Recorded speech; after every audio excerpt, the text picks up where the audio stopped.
Saúdo a todos com a bendita paz do Senhor Jesus. Amém. Abramos a Bíblia em Efésios, capítulo de número 4.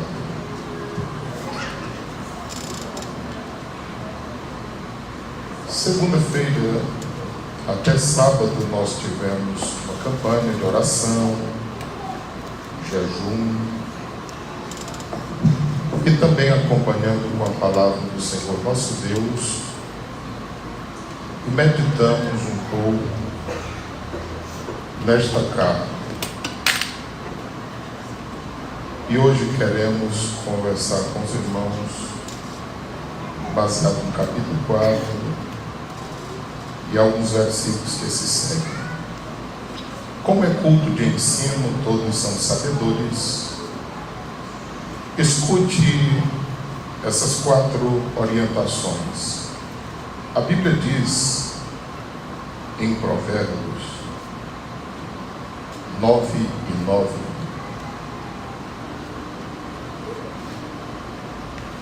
que quando o sábio é ensinado, ele torna-se mais sábio. Quando o justo é instruído, ele vai melhorando. Geralmente nós oramos, e Jesus nos ensinou que ao orar devemos orar pedindo a Deus em nome de Jesus.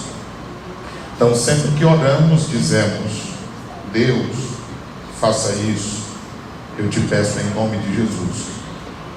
Às vezes as pessoas dizem: eu peço em nome do Pai, do Filho e do Espírito Santo. Está orando para quem? Porque só são 3 pessoas. Se está pedindo para alguém em nome do Pai, do Filho e do Espírito Santo, então tem um quarto. Quem é? Às vezes alguém diz: isso vai alterar alguma coisa? Irmão, se nós sabemos o caminho certo, por que andar pelo caminho errado? A nossa igreja não é frequentada apenas por pessoas simples, mas pessoas de todas as classes frequentam o templo, e nós devemos ter cuidado. Às vezes eles pensam lá fora que nós somos um povo fraco em tudo, e não somos. Então nós oramos a Deus e pedimos em nome do Pai, oramos a Deus e pedimos em nome de Jesus, não em nome do Pai, do Filho e do Espírito Santo. Segundo lugar, evitemos dizer: Deus ainda faz, Deus ainda é o mesmo, porque dá a ideia que vai ter uma hora que ele não vai ser mais. Digamos só: Deus é, Deus faz, Deus é poderoso. Não ainda, porque dá a ideia que em algum momento ele não poderá mais. Terceiro lugar, às vezes a gente ora e diz que Deus possa, dá a ideia que a gente está orando para ele ter força para poder fazer. Alguém chegou para Jesus e disse: Jesus, eu sei que se tu quiser, só precisa tu querer. Então digamos: Deus, faça se o Senhor quiser, se for da tua vontade. Nunca que Deus possa. Quarto lugar, às vezes a gente diz: saúdo os irmãos com a paz do Senhor, amém. Quem diz amém é a igreja. Nós apenas saudamos. Se quiser dizer amém, bem, se não, saúdo a igreja com a paz do Senhor e pronto. A gente diz amém para ver se incentiva o povo a dizer amém. O culto, ele é dinâmico, e nós devemos estar no culto acordados. Se alguém saúda e o povo não está acordado para dizer amém, que continue dormindo. Quem sabe se Deus não acorda durante o culto. Mas a gente saúda e ponto final. Em último lugar, nunca digamos: eu vou louvar um hino, porque aí sim nós seríamos idólatras. Nós adoramos a Deus, utilizamos hinos, palmas, enfim, mas nós adoramos a Deus. Adoramos a Deus com hinos, com louvores, como disse o salmista: com saltério, harpa, com símbolos sonoros. Nós adoramos a Deus e não adoramos a hinos. Vou louvar o hino, não, nós vamos louvar a Deus e utilizaremos de hino. Às vezes nós pensamos que isso é simples, mas daqui uns dias tantas pessoas estarão aqui, não é? Nas nossas festividades.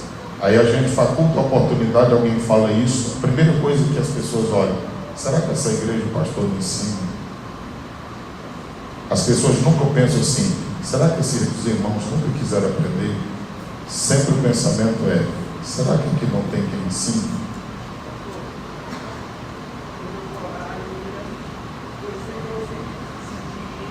Sim, está certo. O irmão pergunta que o Senhor digne-se de nos abençoar, porque o Senhor ele é digno de louvor, de honra, de glória, e somente Ele é digno de receber o louvor, honra e glória, e também de nos abençoar.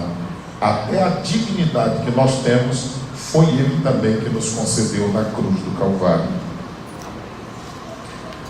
Efésios capítulo 4, versículo de número 7, é apenas uma palavra explicativa, nós não pregaremos, porque esses dias, como disse, nós lemos de segunda a sexta-feira toda essa carta e algumas coisas saltam-nos aos olhos. 4, 7 de Efésios diz: mas a graça foi dada a cada um de nós, segundo a medida do dom de Cristo. Pelo que diz: subindo ao alto, levou cativo o cativeiro e deu dons aos homens. Ora, isso, ele subiu, que é, senão que também antes tinha descido às partes mais baixas da terra. Aquele que desceu é também o mesmo que subiu acima de todos os céus, para cumprir todas as coisas. Ele mesmo deu uns para apóstolos, e outros para profetas, e outros para evangelistas, e outros para pastores, e doutores, querendo o aperfeiçoamento dos santos, para a obra do ministério, para a edificação do corpo de Cristo. Amados irmãos, olhando para esse texto da Bíblia Sagrada, em primeiro lugar, nós vemos que tudo que a igreja tem é por graça. Pois o versículo 7 começa dizendo: mas a graça foi dada a cada um de nós. Não há nada na igreja que não seja por graça, a começar da salvação. O apóstolo Paulo diz que pela fé somos salvos, mas tudo isso é graça. Não há nada em nós que seja por mérito nosso ou merecimento nosso, mas pela graça, pelo favor que nós não merecemos, somos salvos, claro, por meio da fé. Foi o que disse Paulo em Efésios capítulo 2, versículo 8. Assim também os dons, por exemplo, os dons do Espírito Santo, que constam em 1 Coríntios capítulo 12. Os dons de Cristo, ou os dons ministeriais, conforme está aqui em Efésios capítulo 4, versículo 11. Os dons de Deus, ou os dons do serviço cristão, que estão em Romanos capítulo de número 12. Tudo isso é graça. É verdade que alguém pode se dedicar na leitura, na oração, mas se não for a graça de Deus, nada temos. Um dia quiseram colocar desavença entre Jesus e João, e quando chegaram para Jesus disseram: olha, tem um moço ali E ele disse: deixa eu dizer uma coisa para vocês. Nascido de mulher, não teve nenhum maior do que João. Porque João foi aquele que veio anunciando que o Messias estava chegando. Como não conseguiram causar confusão entre Jesus e João, foram até João e disseram: olha, aquele que tu batizou, e até elogiou ele, dizendo que era o Cordeiro, ele está ali batizando mais gente do que tu. E a Bíblia faz questão de dizer, se bem que Jesus não batizava, mas os seus discípulos. E João disse que ele continue crescendo e que eu diminua, porque eu fico só feliz em estar presenciando que ele está aqui, de forma que não houve dificuldade. Quando nós vemos essa carta que Paulo escreve à igreja de Éfeso, é uma das cartas da prisão. Ele estava preso e ele escreve falando de coisas tão maravilhosas nessa carta que nos enche os olhos, e uma delas é exatamente esses dons que é dado a cada um de nós, mas tudo isso segundo a graça. E a Bíblia também diz que é segundo a medida do dom de Cristo. O Senhor Jesus tem muita coisa para dar à sua igreja, e Deus viabiliza através daqueles a quem Deus escolhe para este propósito. O texto sagrado ainda nos orienta, versículo de número 8 diz, pelo que diz: subindo ao alto, levou cativo o cativeiro e deu dons aos homens. Quando se fala de levar cativo o cativeiro,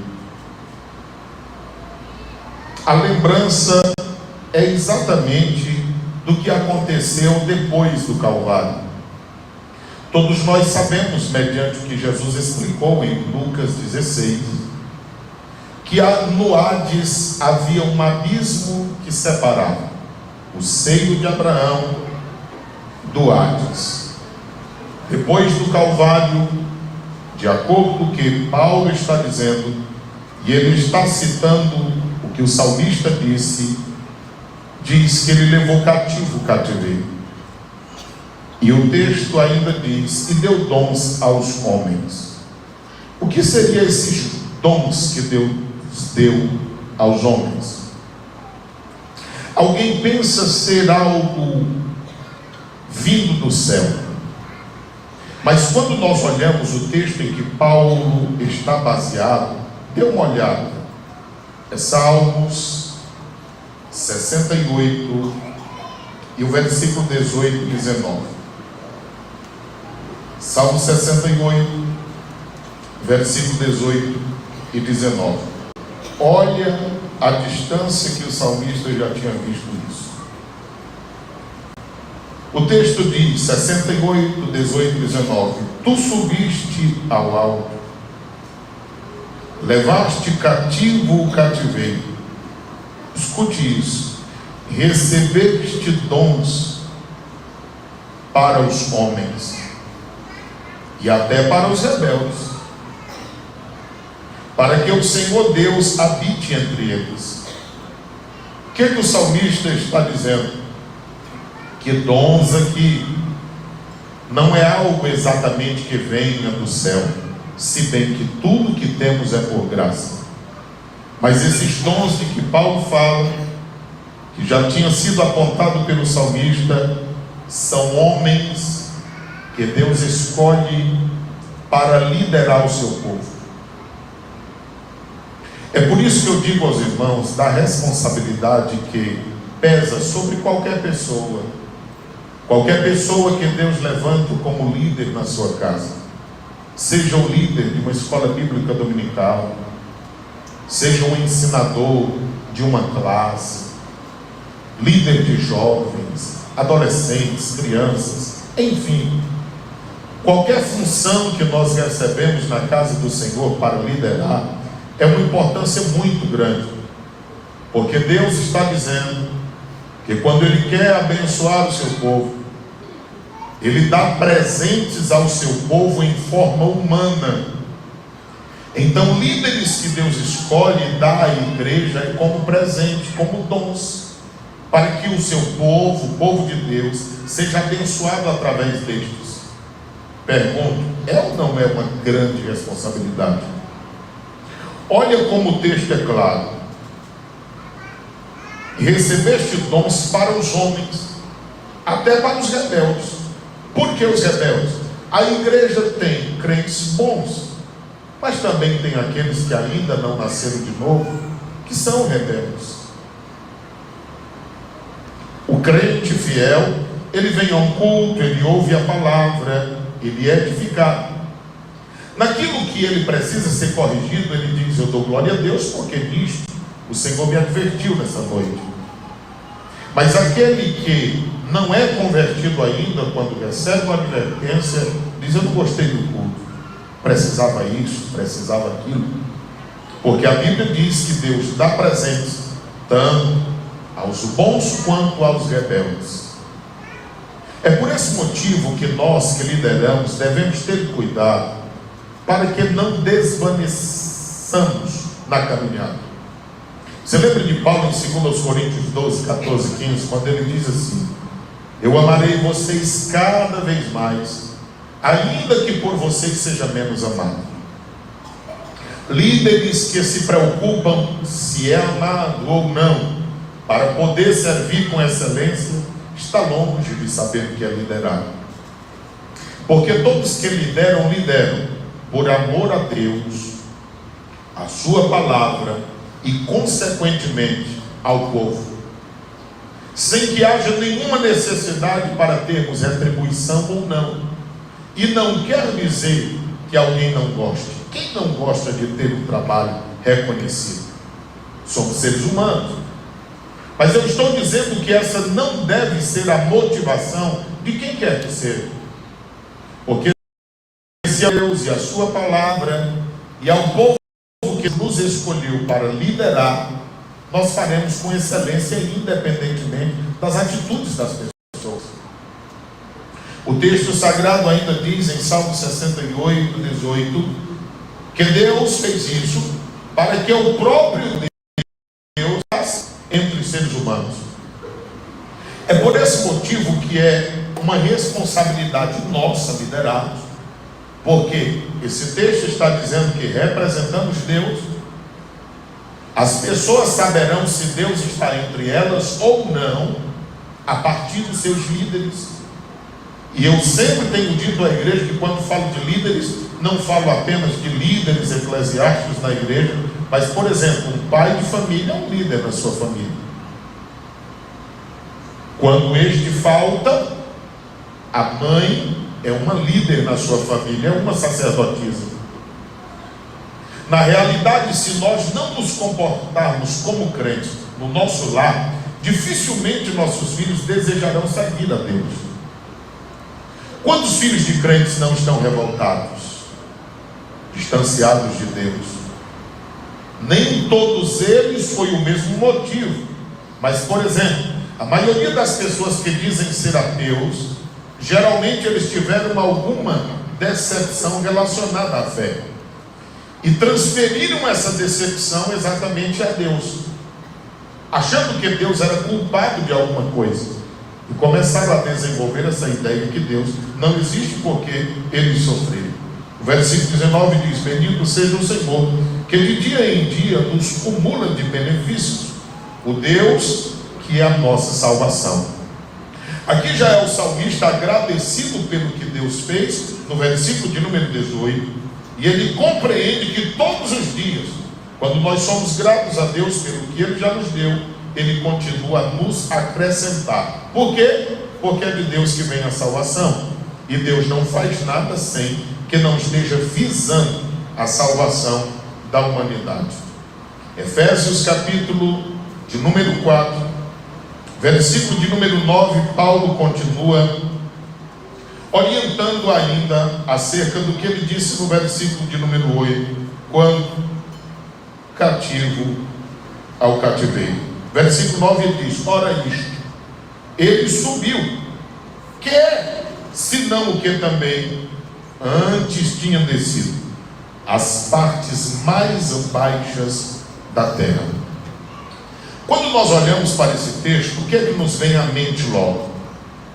Quando Jesus é crucificado, o seu corpo está na cruz, mas a Bíblia mostra que ele desceu e pregou aos espíritos em prisão. É um texto de muitas interpretações e muitos questionamentos. Mas deixa eu lhe dizer, 1 de Pedro 3,19 diz que ele desceu, pregou aos espíritos em prisão. A nossa igreja em doutrina entende, defende e prega que esse descer e pregar aos espíritos em prisão é apenas proclamar, avisar que aqueles que todos pregaram antes de nós, ele veio e perdeu a oportunidade de servir a ele aqueles que não quiseram aceitá-lo como Senhor e Salvador. Nós estamos dizendo que quem quiser, na escola bíblica, ter uma boa compreensão, tem que ler, no mínimo, Gênesis, do capítulo 12 ao capítulo 33. Mas se quiser fazer melhor, lê todo o Gênesis, porque aí terá uma compreensão melhor do que nós estamos estudando. Se você quiser ir um pouco mais adiante, leia Romanos. Se quiser um pouco mais, leia Hebreus. Porque quando nós lemos esses livros, essas cartas, nós compreenderemos melhor. Por exemplo, a Bíblia diz em Hebreus que Abraão saiu de um local sem saber para onde ele estava indo. A Bíblia também diz que eles morreram, escuta isso, sem alcançar a promessa que lhes havia sido prometida, mas de longe, isso é fé, eles conseguiram visualizar, conseguiram abraçá-la e conseguiram recebê-la, mesmo sem alcançar. Como é que isso acontece? Ontem nós estivemos aqui em uma grande festa, a ceia, quando Jesus disse em João 19:30, está consumado. Jesus estava dizendo, o preço foi pago pelos que passaram, pelos que existem hoje e pelos que ainda virão, todos que se arrependeram.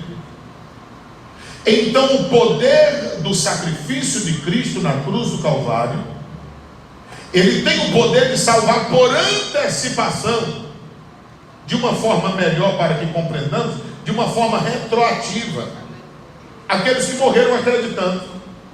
Você lembra que quando Adão e Eva pecaram, eles se vestiram de folhas? Folha logo seca, perece, se acaba. O que foi que aconteceu? Um animal foi morto, foi feita vestes de peles de animais para vesti-los, para cobri-los. Isso significa o quê? Que obras humanas não podem salvar, mas os sacrifícios sim. Dali para frente você vê que sempre as pessoas sacrificavam anualmente por suas vidas.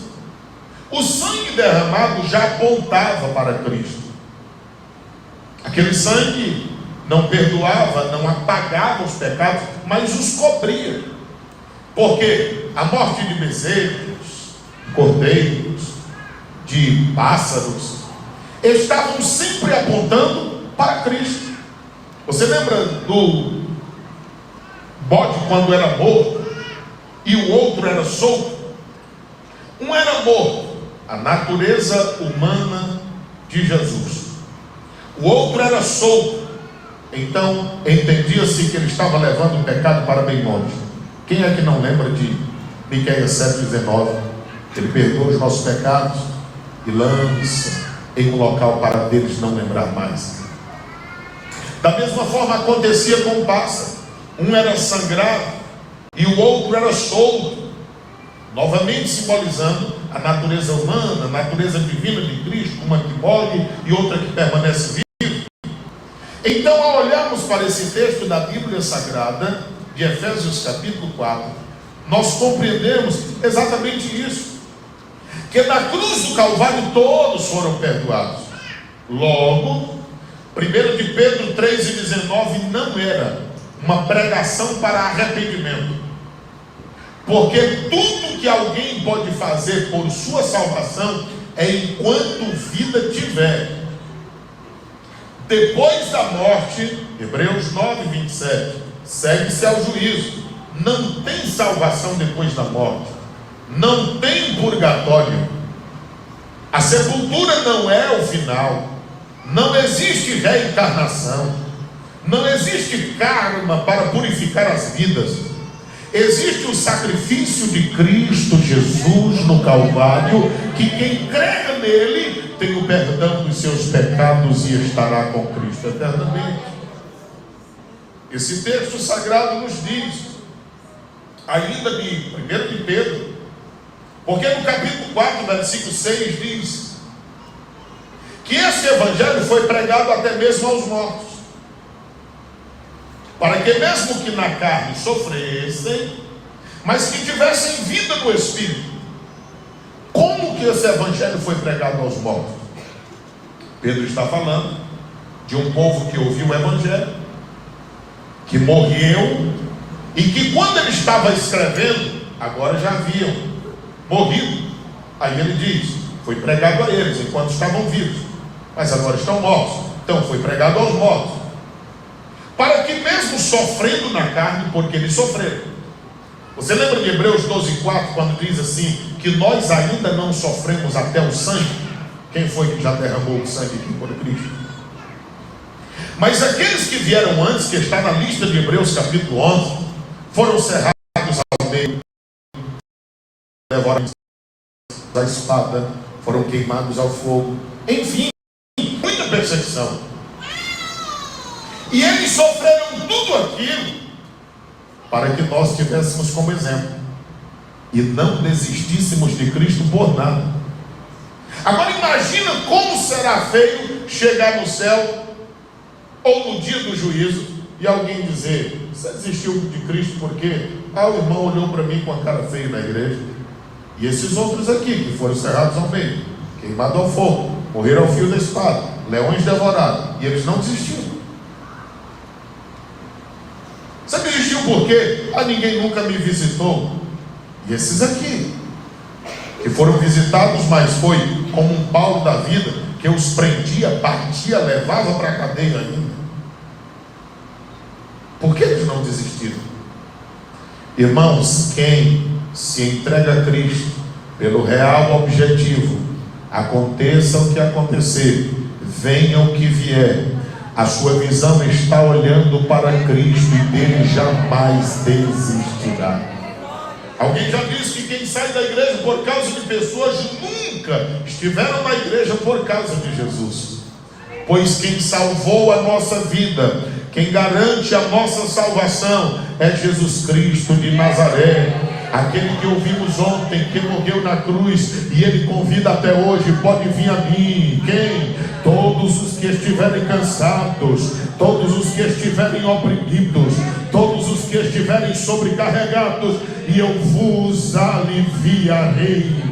Tomai sobre vós o meu jugo, aprendei de mim, que sou manso e humilde de coração, e encontrarei descanso para a vossa alma, porque o meu jugo é suave, o meu fardo é leve, disse Jesus. Capítulo de número 4, versículo de número 9 de Efésios, diz que ele tinha descido às partes mais baixas da terra, só para proclamar, só para dizer do que eles haviam perdido a oportunidade. Aí o versículo 10 diz, aquele que desceu é também o mesmo que subiu. Olha a altura que ele subiu, acima de todos os céus. E nós não vamos nem falar de quantos existem, porque Paulo disse que passou do primeiro, segundo, chegou até o terceiro. Só que a Bíblia diz que ninguém nunca foi até o céu de Deus. Então vamos ficar com o que disse Paulo e vamos ficar aqui. Ele foi acima de todos os céus para cumprir todas as coisas. Aí agora, ainda lembrando dos dons que ele deu aos homens, no versículo de número 8, os presentes humanos ou os presentes divinos em forma humana. Aí ele lista aqui pelo menos 5. Ele mesmo, quem? Jesus, deu uns para apóstolos. Em se falando de apóstolos, deixa eu mostrar um negócio para os irmãos aqui em Efésios. Olhe no capítulo de número 2 e o versículo 20. Como diz na Bíblia dos irmãos, Efésios 2, o versículo 20, 1, 2, 3, já.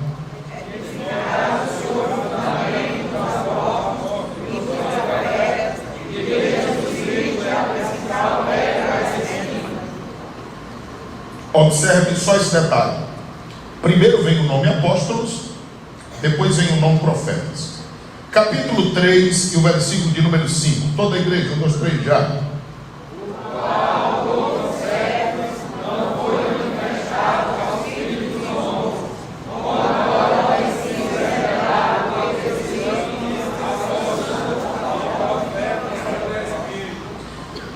Os irmãos percebem que no versículo 20 do capítulo 2, versículo 5 do capítulo 3, vem apóstolos e depois profetas?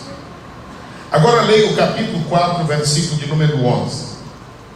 1, 2, 3, já.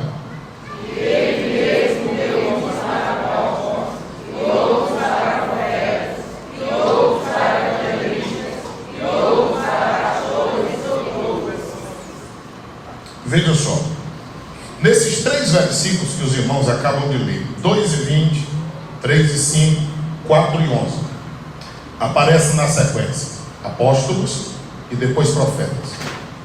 Aquela história que diz que a ordem dos fatores não altera o produto, vale para muita coisa, mas para a Bíblia não dá certo, porque a Bíblia é o livro de Deus, e sendo Deus muito detalhista e ordeiro, isso não dá certo. Olhe 2 de Pedro, capítulo 3 e o versículo de número 2.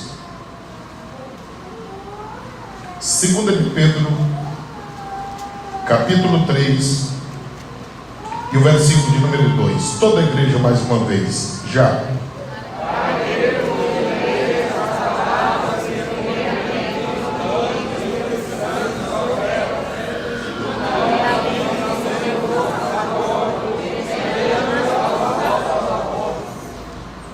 Quando os irmãos leem esses 3 versículos em Efésios, quem são esses apóstolos?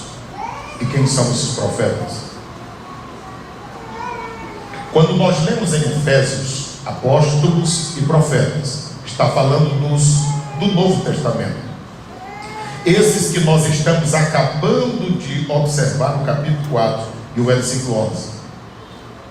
Porque no Novo Testamento existem os profetas, esses com o dom ministerial, apenas a quem Deus levanta como líder, e também existe o dom de profecia, que está em 1 Coríntios 12, que ele é direcionado à igreja do Senhor, e não impede que algum obreiro também seja usado pelo dom de profecia, mas geralmente ele é voltado à igreja.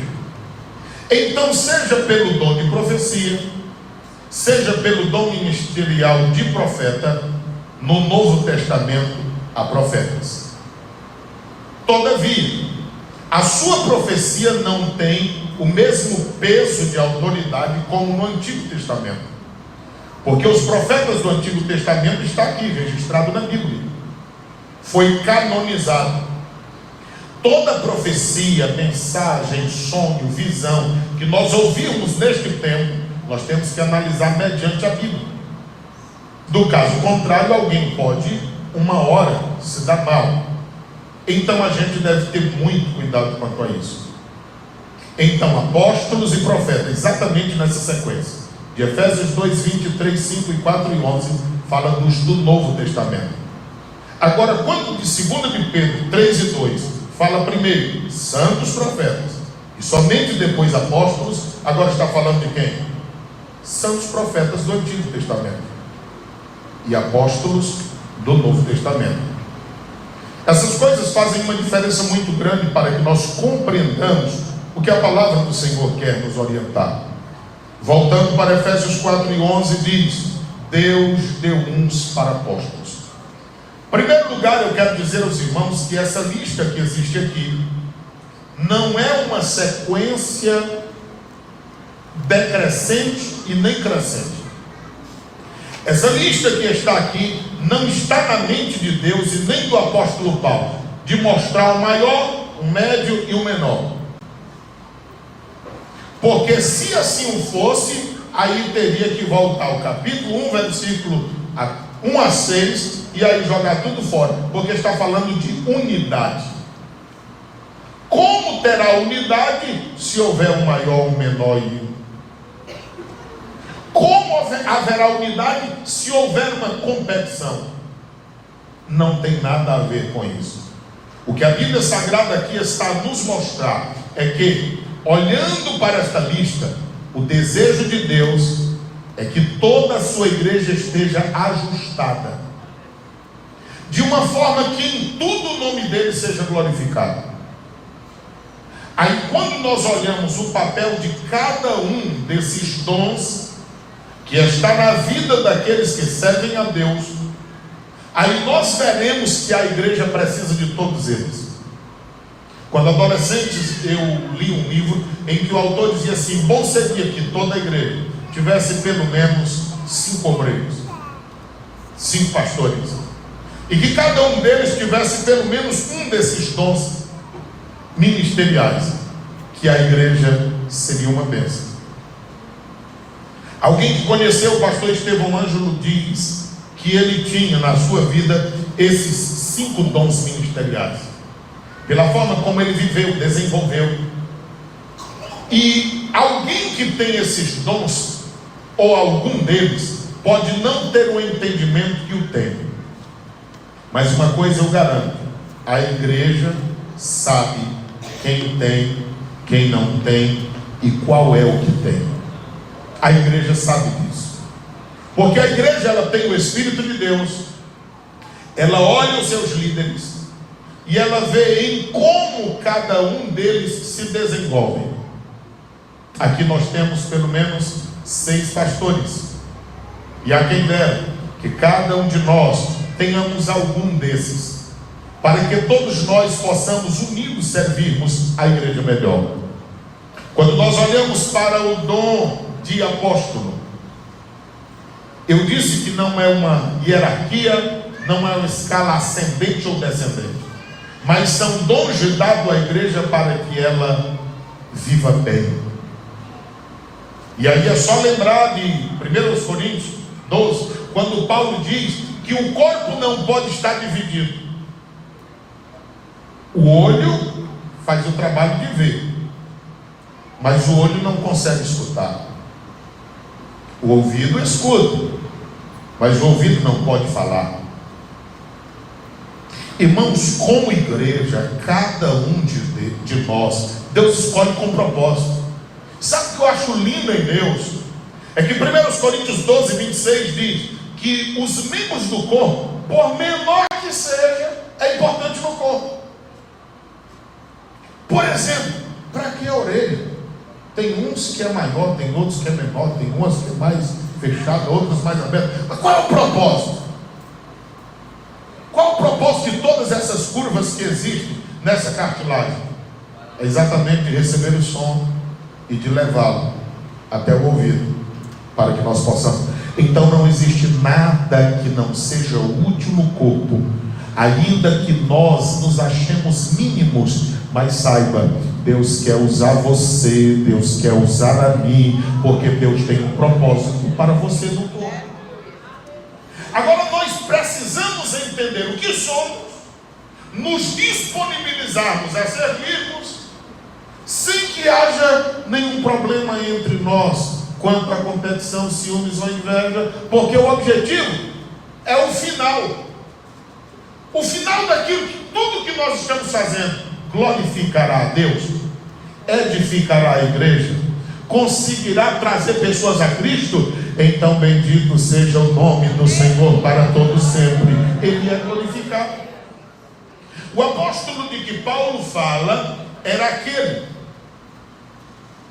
que fazia um trabalho de desbravar.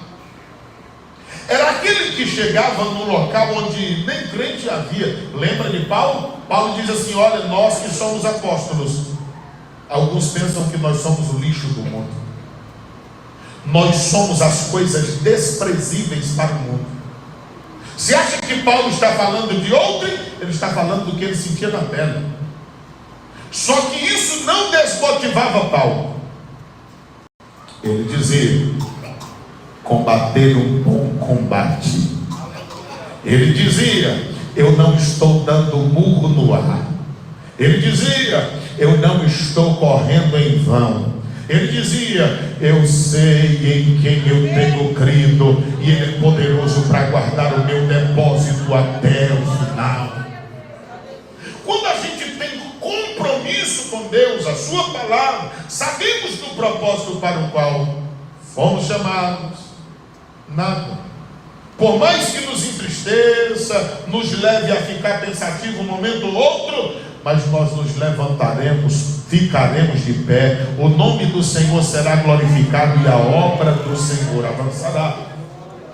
Então o apóstolo era exatamente esse, aquele que através dos sinais, maravilhas, era confirmado o seu apostolado. Jesus tinha muitos discípulos, mas ele escolheu 12. Judas desviou, Matias entrou no lugar dele. Agora nós não cremos na sucessão de apóstolos, como a igreja romana crê, e coloca sempre um representante dizendo ser o sucessor de Pedro, um papa. Não, nós não cremos assim. Cremos também que Paulo tornou-se apóstolo, e ele mesmo diz: o Senhor me apareceu, porque para ser um apóstolo ele tinha que ter algumas características. Por exemplo, andar com Jesus, ver o Cristo ressuscitado, ser testemunha ocular dos seus feitos. Era o que eles tinham lá no princípio. E como Paulo aparece como um apóstolo? Olha, a Bíblia mostra que é exatamente esse dom que nós vemos aqui em Efésios. E além do mais, a gente vê que a partir desse dom, ele também viu a Jesus. Você lembra quando ele cai no caminho de Damasco?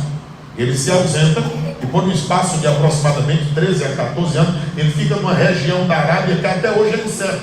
Quando nós olhamos em Gálatas, capítulo 1, 17, 18, a gente vê isso. Aí no capítulo 2, 1 a seguir diz: 14 anos depois ele voltou a Jerusalém. Aí ele diz: o que eu recebi do Senhor, lemos ontem, 11, 23 de 1 Coríntios, ele diz: o que eu recebi do Senhor foi o que também vos entreguei. Ele diz em Gálatas: o que eu tenho repassado a vocês, eu não aprendi de homens, o Senhor se revelou a mim e mostrou o que tenho repassado a vocês. Essa carta aos Efésios, para mim, é uma das cartas mais poderosas do apóstolo Paulo, pois ele fala de coisas espirituais como em nenhuma outra ele fala. Por exemplo, capítulo 1, versículo 21, ele fala de principados, poder, potestade, domínio. Capítulo 3, versículo 10, ele fala principados, potestades. Capítulo de número 6, ele torna a falar. A altura do versículo 12, ele diz dos principados, das potestades, dos príncipes das trevas, das hostes espirituais da maldade. Deixa eu lhe dizer uma coisa: todas essas categorias de anjos caídos que Paulo está a citar, em especial no capítulo de número 6, eles têm astutas ciladas, versículo de número 11. Eles são capazes de entenebrecer a mente humana, ao ponto de fazer o ser humano cair no erro de Isaías 5:20, pensar que o certo é errado e que o errado é certo, que o doce é amargo e que o amargo é doce. Quantas pessoas estão com a mente completamente virada? É aí onde eu já vou lhe advertir o seguinte: escute isso. É muito comum você encontrar alguém aí e dizer assim: pastor, eu estou sem ir à igreja, mas deixa eu dizer uma coisa, sou mais crente do que os crentes que estão lá. É mentira. Esse aí já caiu nesse engano aqui, ó. É porque assim, eu evito de ir na igreja, aí eu evito até de entrar em confusão. É mesmo. Será que você não está metido em uma maior? Quando você vira essas pessoas com esse discurso, elas já estão aqui, ó. Porque se nós estamos aqui todo dia, a gente ainda diz: eu preciso mais de Deus. E quem nem aqui vem? Não, mas eu leio a Bíblia e oro em casa. Ler a Bíblia e orar sem a orientação de quem Deus levantou para esse propósito, como está aqui em Efésios, é estar com a faca de 2 gumes na mão e acabar se cortando, se ferindo e tendo seríssimos prejuízos. Você não sabe da nossa felicidade quando nós olhamos para a igreja como ontem, por exemplo, domingo pela manhã, e a gente vê aquela multidão de senhoras ali, jovens senhoras, aquela outra quantidade de senhoras já idosas, que são exemplo para nós, que nunca deixaram. A gente olhar aqui ao púlpito e ver quase todas essas cadeiras lotadas, e nós que estamos aqui todo domingo, eu olho e digo assim: meu Deus, mas faltou muita gente. A igreja olha e diz: mas a classe dos senhores está florida. Mas eu sempre digo: está faltando mais que o que vem. Porque a gente que lembra, o desejo da gente era que hoje tivesse igual ontem na ceia. Porque sábado à tarde nós falamos: tem gente que está participando do pão e do vinho sem discernir. Se você for no fórum, tem um tipo de roupa de você entrar. Tem gente que vem no culto de ceia quase nu. Se você for ao fórum e você ficar conversando, ele diz: olha, você é convidado a se retirar. Nós estamos aqui em um momento processual. Aí aqui as pessoas acham que as coisas é bagunçado. Há pessoas que só voltarão nesse tempo na próxima ceia, no próximo mês. Sabe o que é isso? É não valorizar o que nós estamos falando. Ah, mas não é só um pouco de suco de uva e um pedaço de pão? Você pensa assim, é? Nós estamos ceando e lembrando: um dia ele veio à terra, e mesmo sem eu valer nada, ele sacrificou a vida dele por mim. E mesmo sem eu ter nenhum préstimo, ele me salvou. Quando todos me desprezavam, na cruz do Calvário ele disse: a conta está paga. Nós estávamos na sarjeta, mas ele, ao terceiro dia, como prometeu, ele ressuscitou e disse: todo o poder me é dado no céu e na terra. E ele disse: eu sou o caminho, a verdade e a vida, e ninguém consegue chegar ao Pai se não for por ele. Nós ouvimos o Evangelho, nós o aceitamos, ele entrou na nossa vida, nos libertou dos vícios, do que nos aprisionava, e hoje nós somos livres para servir a ele, porque ele sofreu por nós. Não considerai isso, Hebreus 12:3, considerai aquele que por vós sofreu afrontas, vergonha, decepção. E muitos não consideram. Aí o apóstolo Paulo diz ainda: Deus levantou outros para profetas. Esses profetas aqui são pessoas que pela palavra falam para edificação, exortação e consolação. 14:3 de 1 Coríntios. Mediante a palavra, às vezes eu digo aos irmãos: eu sei quando estou pregando, explicando um texto, ensinando, e sei quando estou profetizando também, porque de fato e de verdade há uma convicção no coração de quem fala. É exatamente este profeta de que a Bíblia Sagrada fala: falar com convicção a palavra de Deus. Às vezes há pessoas que falam da palavra de Deus tão desanimadas que a gente fica assim: será que ele acredita no que ele está falando? Às vezes a gente fala tão empolgado que alguém pergunta depois do culto: pastor, o senhor está zangado? Nem um pouco. É porque a palavra ferve, borbulha nas veias. Irmãos, essa palavra é verdade e ela é espírito e vida também. Alguém espera o final de um culto para uma oração, por uma cura, para o batismo no Espírito Santo, mas eu acredito piamente, enquanto a palavra está sendo liberada, pessoas estão sendo curadas, pessoas estão sendo melhoradas, pessoas estão sendo transformadas. Eu acredito que enquanto prego esta palavra, alguém está dizendo: eu queria esse negócio aí de ser apóstolo, eu queria esse negócio aí de ser profeta. Aí o Senhor Jesus está dizendo: pois então pega para você, então pega para você, porque é Ele quem capacita. Então, quando a intenção do coração em pedir é a certa para o propósito e objetivo que Deus quer, o nome dele é glorificado. Aí o versículo de número 11 diz que Deus chamou uns para evangelistas. O evangelista é aquele que faz o trabalho externo.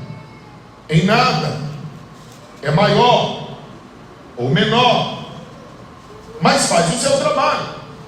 Enquanto o apóstolo chega, a arma quente, o profeta tem a palavra com a autoridade. O evangelista é aquele que busca vidas, tem prazer em orar por vidas, tem a graça para ganhar vidas para Cristo. E a palavra do Senhor ainda fala dos pastores e doutores, ou pastores e mestres. E eu ouvi alguém lendo uma tradução aqui dizendo pastores e professores. Então escute isso: pastores e doutores.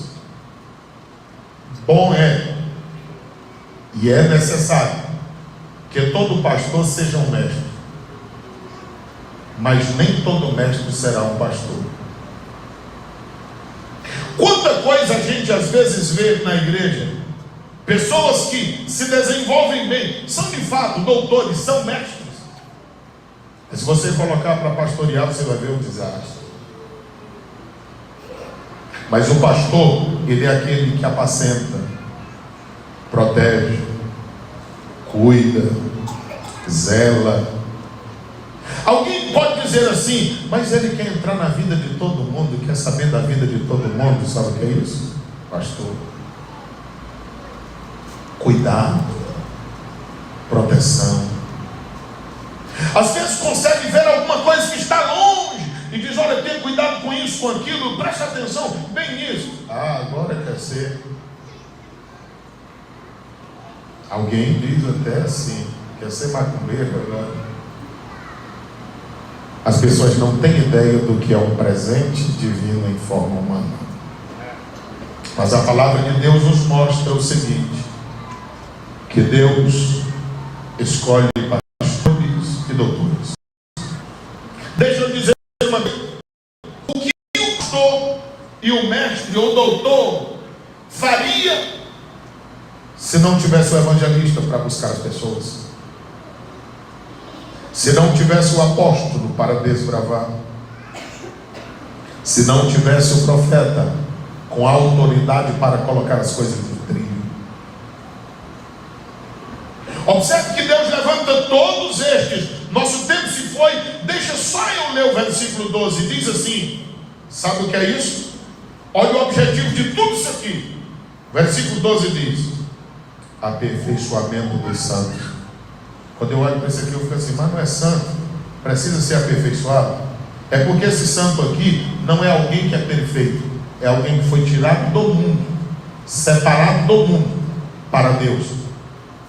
Todos nós estamos aqui em Cristo, somos santos, mas ainda temos defeitos. Mas num culto como esse, Jesus disse: eu sou a videira verdadeira e meu Pai é o lavrador. Toda vara em mim que não presta, ele corta, lança fora. E aquelas que estão produzindo, ele limpa, para que produza mais. Aí num culto como esse, a gente chega cheio de casca. Hebreus 4:12, a espada vai tirando a casca. A gente chega com alguma sujeira. Aí Malaquias capítulo 3, a potassa do lavandeiro vai lavando. As irmãs sabem bem o que é isso. Pega um sabão com muita potassa, come até os dedos, as unhas, fere. É isso que a Bíblia fala, a potassa do lavandeiro. Aí sai num culto como esse e diz: está ardendo que, mas a unção do Espírito Santo também vem para curar e dar vida à igreja do Senhor. Aí ele limpa, aí nós somos lixados, limpados, descascados. Só que o Senhor nos leva para onde Ele quer nos levar. Aí o que é isso? É o aperfeiçoamento dos santos. Para quê? Para a obra do ministério. Isso aqui tudo sabe para quê? Para servir no ministério, para trabalhar no ministério, para fazer algo em prol da igreja. É por isso que não adianta alguém achar ser alguma coisa por ter recebido graça de Deus, porque qual é o propósito? Deus nunca te dá alguma coisa para ti. Deus sempre te dá alguma coisa para tu usar em prol dos outros. Até Ele deu exemplo. 13:15 de João, deixo para vocês o exemplo. O que ele estava fazendo? Lavando os pés dos outros. Marcos 10:45, eu não vim para ser servido, eu vim para servir a todos e dar a minha vida em prol de muitas pessoas. Ele diz: quer ser grande no reino? Então sirva a todas as pessoas, seja o menor, que tu serás grande. O reino de Deus é completamente diferente. Alguém fica pensando que quem está aqui é grande. Grande é você. Você chega, senta, tem uns que a preguiça monstra, nem a Bíblia abre, mas tem outros que abrem, mas aí está sentado, tranquilo, parece que não está acontecendo nada. Quer saber o peso de estar aqui? Diga assim: fulano, vem aqui dizer alguma coisa. Para daí até chegar aqui, a pessoa vê as coisas mudando de lugar, as pernas ficam bamba, o frio na barriga, e aí chega aqui, não sabe mais nem o que ia dizer, acaba tudo. Sabe o que é isso? É exatamente o peso de fazer aquilo que Deus quer que seja feito. Mas está todo mundo sentado e alguém está servindo, e a palavra do Senhor chegando até você. Então se alimente, receba essa palavra, come essa palavra. Aí em uma pizzaria, em uma churrascaria, você só come e sai com a pança cheia, e às vezes faz até mal. Esse alimento aqui não faz mal nenhum. Ele vai te curar, ele vai te alimentar, ele vai te sustentar, ele vai te revitalizar, ele vai te abençoar, vai até te curar. Você vai sair alegre, vai sair leve. Mandou aqui, uma outra ali, mas dizendo: foi ele e foi para o meu bem, porque a palavra de Deus faz tudo isso. Aperfeiçoamento dos santos, obra do ministério para edificação do corpo de Cristo. A igreja de Cristo todo dia edificada. É o Senhor colocando um tijolo no lugar, uma pedra no outro, e você não é uma casinha qualquer. A Bíblia diz que nós somos pedra viva, e Deus está trabalhando em nós, porque Ele quer fazer de nós um edifício bonito, grande, para habitar dentro de nós o Pai, o Filho e o Espírito Santo. Porque Jesus disse: Pai, do jeito que eu sou contigo, vamos descer e fazer nele moradas. O crente não é qualquer coisa, ele é o templo e a morada do Espírito Santo de Deus. É por isso que não podemos andar de qualquer jeito, viver de qualquer jeito, porque nós somos a habitação da divindade. O corpo de Deus na terra é a igreja. O Deus vivente habita na vida de cada um de nós. Por isso que devemos viver da forma como Ele quer que vivamos. Tem alguém para Jesus nessa noite? Tem alguém para se reconciliar com Deus? Tem alguém para se entregar a Cristo Jesus? Quantos entendem esta palavra? Que Deus em Cristo abençoe a todos nós.